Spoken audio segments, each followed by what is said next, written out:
जय श्री राम। मैं रवि सांखी। आज के इस वीडियो में ना तो हम बीजेपी की बात करेंगे ना हम कांग्रेस की बात, हम राजनीति की ही रखने वाले हैं। पर आज इन दोनों मुद्दों से अलग बात करेंगे, क्योंकि अभी तक जितने वीडियो बनाए हैं इन वीडियो में यही बात की है कि बीजेपी कितनी सीटें ला रही है, कांग्रेस कहां पर हार रही है, बीजेपी कैसे जीत रही है, कांग्रेस फिर कैसे हार रही है, बीजेपी अब कैसे पलटा भारी कर रही है, कांग्रेस फिर कैसे मात खा रही है। मतलब इन्हीं के इर्द गिर्द जितने भी वीडियो बनाए हैं इन्हीं की बातें हुई है। और बातें लाजमी भी है, क्योंकि लोकसभा का चुनाव है, प्रधानमंत्री बनाने का चुनाव है, तो बातें भी यही होगी। पर आज के वीडियो में मैं चाहता हूं कुछ अलग बात करें। ये अलग बात कोई हीरो हीरोइन पे नहीं है, बात तो राजनीति पे ही है। पर एंगल जो आज है, मेन पॉइंट जो है, हेड ऑफ द टेबल है, वो बीजेपी नहीं है, ना वो आज head of the table Congress है। मुद्दा आज हम क्षेत्रीय पार्टियों का करने वाले हैं। आज मैंने इस वीडियो का नाम इसलिए ये रखा है कि क्या बीजेपी क्षेत्रीय पार्टियों को खत्म कर रही है। उसके पीछे कारण ये है कि हम जानने की कोशिश करेंगे कि बीजेपी ऐसा क्या कर रही है। जितनी भी क्षेत्रीय पार्टियां हैं सब लुप्त होना नहीं कहूंगा, लुप्त एक कारगर शब्द नहीं है, एक अंतिम पड़ाव के छोर पर है। एक अंतिम चुनाव ना होके उसी स्थिति में है कि आसपास वो कभी भी समाप्त हो सकती है। एक्चुअल में क्षेत्रीय पार्टियां कब बनी? क्षेत्रीय पार्टियां बनी है जहां जहां कांग्रेस कमजोर हुई, जहां जहां, ध्यान से सुनिएगा, जहां जहां कांग्रेस कमजोर हुई वहां वहां क्षेत्रीय पार्टी उठी है। क्षेत्रीय पार्टियां इसलिए बनी कि बीजेपी का इतना वर्चस्व नहीं था कि बीजेपी अपना आधार उन क्षेत्र में बना सके। तो बीजेपी ने आधार बनाया नहीं, क्षेत्रीय कांग्रेस कमजोर हो रही थी, वहां की लोकल पार्टी ही वहां उठी। और कभी भी एक क्षेत्रीय पार्टी ने हिम्मत नहीं की कि वो अपने क्षेत्र से बाहर जाके अपना विस्तार करे, क्योंकि उसे वहीं ताकत मिली तो वो वहीं रही। बाहर जाने की उसने कभी चेष्टा नहीं की। जितनी भी क्षेत्रीय पार्टियां हैं आप देख लीजिए, वो अपने ही दायरे तक रहती है, अपने दायरे से बाहर नहीं जाती, जिसमें कोई भी हो। पश्चिम बंगाल लेटेस्ट मुद्दा है, पश्चिम बंगाल की टीएमसी देख लीजिए, महाराष्ट्र की देख लीजिए, बिहार की जेडीयू देख लीजिए। मतलब कोई भी क्षेत्रीय पार्टी वो अपने ही क्षेत्र में रहती है, उससे ज्यादा बाहर नहीं जाती। 2024 का चुनाव एक अनूठा चुनाव हुआ है। यह चुनाव दशकों तक याद रखा जाएगा और 2024 की कहानी इतिहास के पन्नों में लिखी जा चुकी है। यह दशकों तक दोहराई जाएगी, क्योंकि पहली बार कुछ ऐसे पॉइंट हुए हैं जो अलग है अभी तक के इतिहास के। इतिहास का मतलब जब से भारत आजाद हुआ है, जब से चुनाव स्टार्ट हुए। एक तो मोदी जी का भारतीय राजनीति में प्रधानमंत्री के तौर में आना, यह बहुत बड़ा चमत्कार था, क्योंकि सोशल मीडिया में जो एक हुजूम था, सोशल मीडिया में जो एक आग लगी थी पूरे देश ने जो चाहा था कि मोदी जी प्रधानमंत्री बने, उम्मीदवार फिर बने, तो वो हुआ। यह बहुत बड़ा एक चमत्कार था। 2019 में दोबारा मोदी जी का बनना, वो भी किसी चमत्कार से कम नहीं था। और कहने को तो ये कह सकते हैं 2014 में एक जनता की मांग थी, 2019 में एक ये बालाकोट और ये एयर स्ट्राइक वगैरह हो चुकी थी, जिसलिए एक बहुत बड़ा एक देशभक्ति की ज्वाला फूट रही थी लोगों में, तो उस कारण जीत गए।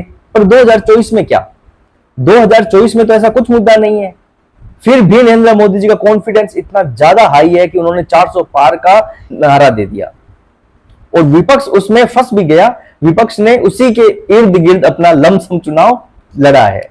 और रजत शर्मा जी के शो में मोदी जी को हंस के बोलना भी पड़ा, हंसी आ गई उन्हें कि विपक्ष मेरी रणनीति नहीं समझा, वो इसी के इर्द गिर्द घूमता रहा। चलो आज बीजेपी की बात नहीं करेंगे, चलो वापस आते हैं अपने क्षेत्रीय पार्टियों पर।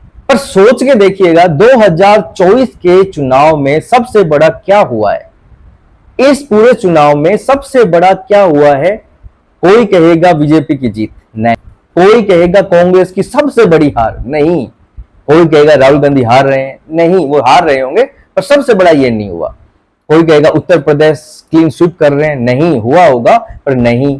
कोई कहेगा पश्चिम बंगाल क्लीन स्वीप कर रहे हैं, नहीं हुआ होगा पर नहीं। कोई कहेगा 400 पार जो लेके आ रहे हैं पर नहीं। सबसे बड़ा मुद्दा ये है अभी तक जो हो गया है और जो दिख रहा है वो ये है कि भारत की राजनीति के इतिहास में, ध्यान से सुनिएगा, भारत की राजनीति के इतिहास में पहली बार क्षेत्रीय पार्टियों का वर्चस्व खत्म होने की कगार पर है। क्षेत्रीय पार्टियां अपने अपने क्षेत्र में बहुत प्रभावी तरीके से चुनाव लड़ती है और अपना प्रभाव रखती है और वो जीतती है। क्षेत्रीय पार्टियां अपना प्रभाव इतना अधिक तेज रखती है कि उसे राष्ट्रीय पार्टियों के साथ मिलकर चुनाव लड़ना पड़ता है। पर अब की बार की 2024 की स्थिति अलग है। यह स्थिति इन 10 सालों में बदली है। आखिर ऐसा नरेंद्र मोदी जी ने 10 सालों में क्या कर दिया जो क्षेत्रीय पार्टियां आज समाप्त होने की कगार पर है, लुप्त होने की कगार पर है। बीजेपी के लिए एक चीज कही जाती थी कि बीजेपी कांग्रेस से लड़ सकती है चुनाव, पर बीजेपी कभी भी क्षेत्रीय पार्टियों से चुनाव नहीं लड़ सकती। और आज वही बीजेपी पूरे भारत की क्षेत्रीय पार्टियों को हाशिए पर ढकेल रखा है उसने। इस चुनाव में सब ने मान लिया है, सब मान चुके हैं, चाहे वह मीडिया हो, चाहे वह जनता हो, चाहे विपक्ष हो, और पक्ष तो मान ही चुकी है कि बीजेपी जीत रही है। पर आज ये वीडियो बीजेपी पर नहीं है। आज हम क्षेत्रीय पार्टियों की बात करने वाले हैं, हर राज्य की क्षेत्रीय पार्टी की बात करने वाले हैं और उनका अस्तित्व समझने की कोशिश करेंगे कि उनका अस्तित्व कहां तक रह गया है। तो शुरुआत करते हैं। सबसे पहले हम शुरुआत करते हैं दक्षिण से। दक्षिण के उन राज्यों की बात करते हैं जहां क्षेत्रीय पार्टियां अपना वर्चस्व बहुत ही अधिक प्रभावी तरीके से रखती है। वहां राष्ट्रीय पार्टियों का वर्चस्व बहुत कम है। द्रविडियन राजनीति वहां बहुत ज्यादा हावी रहती है। पर अब की बार नरेंद्र मोदी जी की सरकार ने, नरेंद्र मोदी जी ने इन 10 सालों में इन क्षेत्रीय पार्टियों को हाशिए पर ला दिए। सबसे पहले तमिलनाडु की बात। तमिलनाडु में 2 क्षेत्रीय पार्टियां हैं। मैं उन क्षेत्रीय पार्टियों की बात करूंगा जो बड़ी है, छोटी की बात नहीं करेंगे। तमिलनाडु में 2 क्षेत्रीय पार्टियां, डीएमके और एआईडीएमके। एआईडीएमके का प्रभाव बहुत कम है। डीएमके अपनी अच्छी सिचुएशन पर है। डीएमके का प्रभाव अब धरातल पर बहुत कमजोर हो रखा है। केरल में है सीपीएम। सीपीएम का गठबंधन है कांग्रेस के साथ में। कर्नाटक में एक क्षेत्रीय पार्टी है जेडीएस, उसका बीजेपी के साथ में गठबंधन है। पूरी डिटेल में हम आगे बात करेंगे, अभी गठबंधन पार्टियों के नाम समझ लीजिए। आंध्र प्रदेश में जगनमोहन रेड्डी की वाईआरसीपी, चंद्रबाबू नायडू की टीडीपी और पवन कल्याण की जनसेना पार्टी, पावर स्टार पवन कल्याण। तेलंगाना में बीआरएस क्षेत्रीय पार्टी है, पर अब की बार हाशिए पर है। अब की बार मुकाबला सीधा बीजेपी और कांग्रेस में है। बीआरएस का वर्चस्व बिल्कुल धरातल पर समाप्त है। अब दक्षिण के बाहर क्षेत्रीय पार्टियां, महाराष्ट्र में शरद पवार, अजीत पवार की पार्टी, एकनाथ शिंदे की पार्टी और उद्धव ठाकरे की पार्टी। बिहार में जेडीयू, आरजेडी। उत्तर प्रदेश में समाजवादी पार्टी, बहुजन समाजवादी पार्टी, अखिलेश और मायावती जी की। उत्तर प्रदेश में और भी बहुत पार्टियां हैं, पर हम बात कर रहे हैं क्षेत्रीय पार्टियों की, उन जो बड़े अस्तित्व में हैं। उड़ीसा में बीजेडी, नवीन पटनायक की बीजू जनता दल, और बंगाल में टीएमसी, ममता बनर्जी की, तृणमूल कांग्रेस। सीपीएम बंगाल में वर्चस्व खत्म है। सीपीएम का वर्चस्व सिर्फ और सिर्फ अब केरल में बचा है। पहले त्रिपुरा, बंगाल और केरल तीनों राज्यों में हुआ करता था, पर त्रिपुरा से खत्म, बंगाल से खत्म, अब सिर्फ केरल में उनका बचा है, वो भी गठबंधन के रूप में। और सोचने वाली बात यह है, इन 10 सालों में मोदी जी ने क्या किया है जो 10 साल में क्षेत्रीय पार्टियां हाशिए पर आ गई है। जहां उनका वर्चस्व हुआ करता था, वहीं आज उस राज्य में वो हाशिए पर है।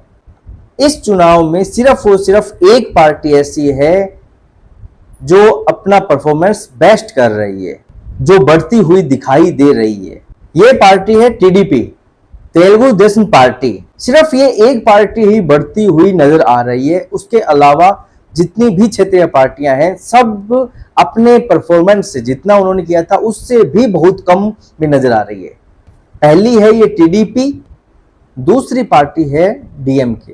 डीएमके ने पिछली बार 49 में से 49 सीटें हासिल की थी और अब की बार बहुत मुश्किल नजर आ रहा है कि इतनी सीटें ले, तो कुछ ना कुछ वहां उसकी सीटें कम हुई होगी। और एआईडीएमके का अब की बार बहुत बुरा हाल है। पिछली बार जो सीटें जीती थी अब की बार वो भी जीतने तक की उसकी हालत नहीं है। केरल में सीपीएम वहां वर्चस्व में है, पर केरल में हमेशा राजनीति गठबंधन की रही है। गठबंधन हमेशा 1952 से लेके अभी तक केरल में जो सरकार बनी है वो गठबंधन के द्वारा ही बनी है। सीपीएम केरल में क्षेत्रीय पार्टी, सीपीएम को क्षेत्रीय पार्टी इसलिए कह रहा हूं, चुनाव आयोग की लिस्ट में चाहे वो अभी किसी भी नंबर पे हो, पर जहां तक मुझे लगता है सीपीएम अब क्षेत्रीय पार्टी बन चुकी है। क्यों? सीपीएम एक समय में त्रिपुरा, बंगाल और केरल में हुआ करती थी, वो आज पार्टी सिमट कर सिर्फ और सिर्फ केरल में रह गई है, वो भी गठबंधन के तौर पर। तो इस पार्टी को क्षेत्रीय पार्टी ही कहना सही रहेगा। लोकसभा चुनाव में सीपीएम की एक सीट है 2019 में, उसको बढ़त यदि दिखाते हैं, उसकी सीटें 2 आ जाती है तो ये बढ़त ही हुई। ठीक है, इसको बढ़त की गिनती में रख लेते हैं।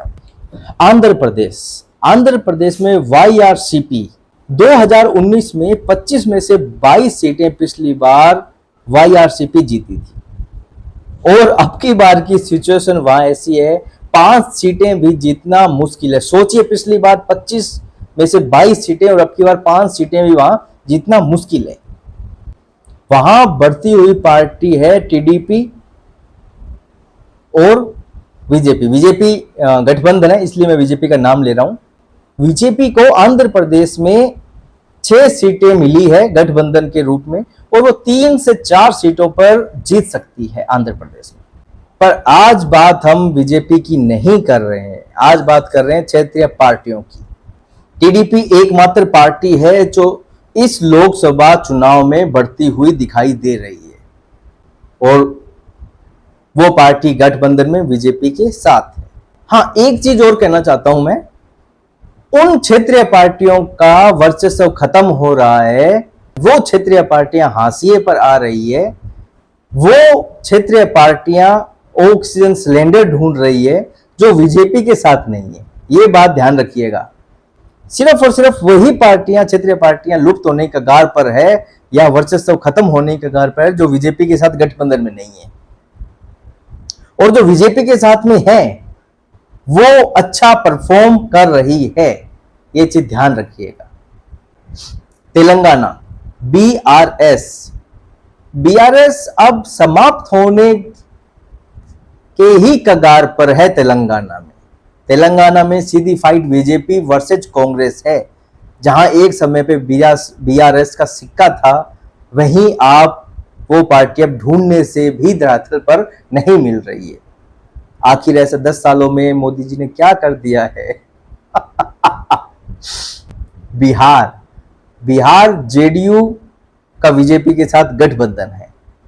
आरजेडी 2019 में जेडीयू ने 17 में से 16 सीटें जीती थी और आरजेडी 0। 2024 का चुनाव बिहार की राजनीति में आरजेडी के लिए अहम है, वरना जो मैं एक लाइन कह रहा हूं कि 10 सालों में क्षेत्रीय पार्टियां खत्म होने की कगार पर है, उसमें इस पार्टी का भी नाम ऐड हो जाएगा 2024 के 4 जून को। अब हम बात करते हैं उत्तर प्रदेश की। योगी जी के राज में क्षेत्रीय पार्टियां एक लुप्त हो चुकी है और एक कगार पर है। लुप्त हो चुकी है बहुजन समाजवादी पार्टी, जिसे 2019 में 10 सीटें मिली थी और अब की बार 2024 में एक भी सीट वो नहीं जीत रही है। समाजवादी पार्टी 2019 में 5 सीटें जीती थी। अब की बार शायद 1 सीट जीतते, वो भी शायद, क्योंकि उत्तर प्रदेश में 80 में से 80 सीटें जीत सकती है बीजेपी। 79 का तो आंकड़ा मैंने आपको दिया ही हुआ है, बताया ही हुआ है कि 79 सीटें उत्तर प्रदेश में मोदी जी, योगी जी और मोदी जी जीतने जा रहे हैं। अब हम बात करते हैं पूर्व के इलाकों की। सबसे पहले पूर्व के इलाकों की बात करते हैं तो पश्चिम बंगाल, टीएमसी। पश्चिम बंगाल की सबसे बड़ी पार्टी के रूप में है टीएमसी, चाहे सीटों के रूप में ले लीजिए, चाहे वोट प्रतिशत के रूप में ले लीजिए। 13 साल से लगातार टीएमसी सत्ता में है। 2014 में लोकसभा चुनावों में 34 सीटें जीती थी इस पार्टी ने। 2019 में मोदी जी का आगमन होता है पश्चिम बंगाल में और 19 में टीएमसी जीत 22 सीटें। और अब की बार की स्थिति आप सबको पता है कैसी है। तो अब की बार मुझे लगता है कि टीएमसी डबल डिजिट में भी आना बहुत ही मुश्किल है। तो यहां हम सीटें लेके चलते हैं 9 से 10 बस।